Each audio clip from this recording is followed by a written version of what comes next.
because when I become the mayor of the city of Joburg, I will move my officers to Hillborough. I will deal with the illegal foreigners there. I will raid every scrapyard that you get. How would you deal with them? Through the law. The ANC can't tell you they're not going to get 50%. Can't they rig it? No ways. No ways. But, Julius Malema comes from the ANC. Okay. I come from the ANC. Many other leaders come from the ANC. We know all the tricks. But like, you're not going to play that game with us. When I look from this side, Malema will look from that side. So people don't understand the damage that SASSA and these grants are doing to our young people. It makes them to stop dreaming. It makes them kids. That's the worst one. When I'm president, I will change that thing. I will still give money. But instead of giving people money that as kids, I will give the ones not to get kids. I will still give them money, but not the ones, because you spend more than R1 billion on condoms, another R1 billion on sex education. So you tell kids not to have kids. But when they do not listen to you, when they do not listen to you, and they do get kids, you still reward them with 500. So what you need to do is to say, boys and girls at the age of 13, where does that SASSA thing come from? Like, who started it? It's easier to control people that you feed. It's easier that you use the government, the president was bragging of the fact that 18 million people are on social grants. Now, it's not something to brag about, number one. Number two, if you say 18 million people, it's a third of our population. It's on social grants. If you go to all the small places that we travel when we campaign, the lines at the end of the month, it is long. Apartheid didn't have time for nonsense. It was all the nonsense they did, but they understood that in apartheid it was so difficult for a white person. You can have the dumbest white person. They left no one behind. The one rule about apartheid. The dumbest white person will get a job at the railway. When you get a job at the railway, you must know Ututsi. You are sorted. You are the lowest when it comes to intellect. Yeah. But they will find you a job. Here, you've got graduates that are unemployed in this country. Lots of good stories which the media does not want to talk about. White guys have lived only off tenders. Is it? Yes. During apartheid, tenders was what? But there's no white company today that was built. I mean, all the big companies you see here, they all got money from the PIC, from our parents' pension money. Wow. So they mustn't lie here and say it's the intellect that built it. There's a lot we can learn from apartheid also. There's a lot that we can learn from them. But they mustn't act like what they've done was purely ground up, self-made. No, the state was intentional to empower white Afrikaner males. Very intentional. Like you would get a guy that, I mean, like you look at big companies like the Ruperts and all these people, there's state involvement in their wealth accumulation. There's not one white guy can come here in this story and tell you the state played zero role in his rise to becoming a billionaire. Even Rob Hissoff.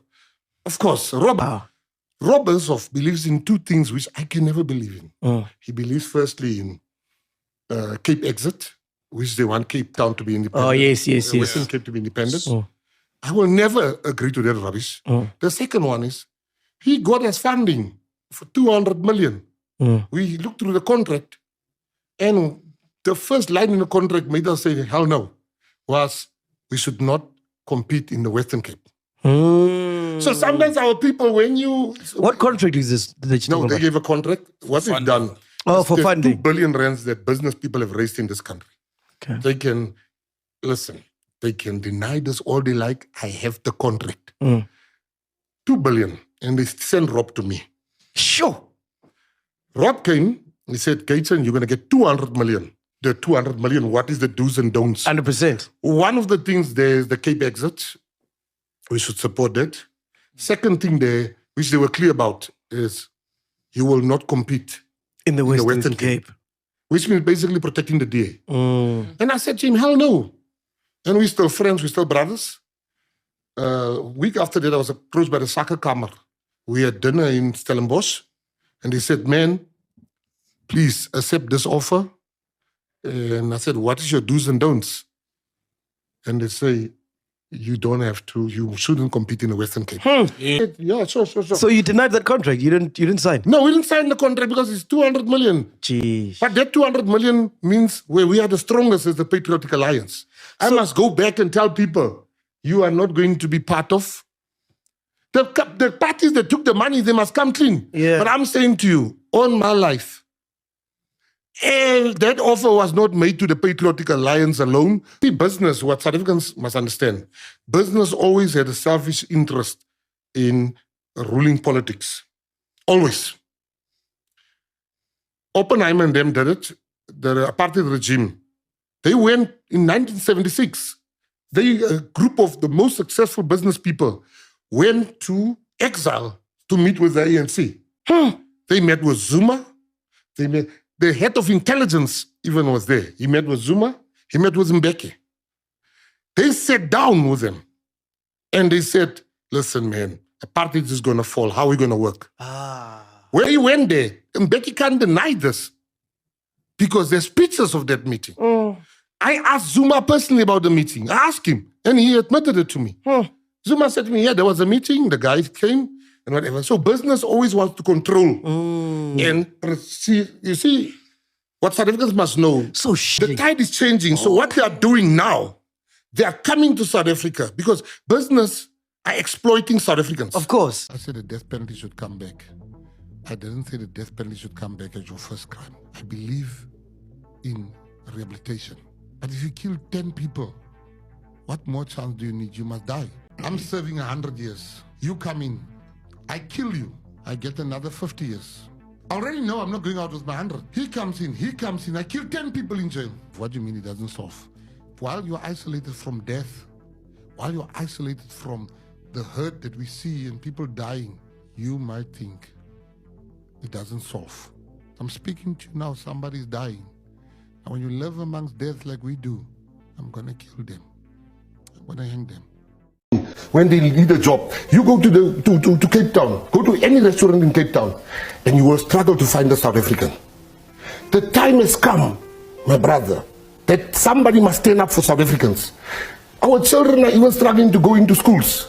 During COVID, and I'm on the ground, oxygen. There was not enough oxygen for South Africans. You know how many South Africans died? Because there's no oxygen for them. I say, I was president of this country.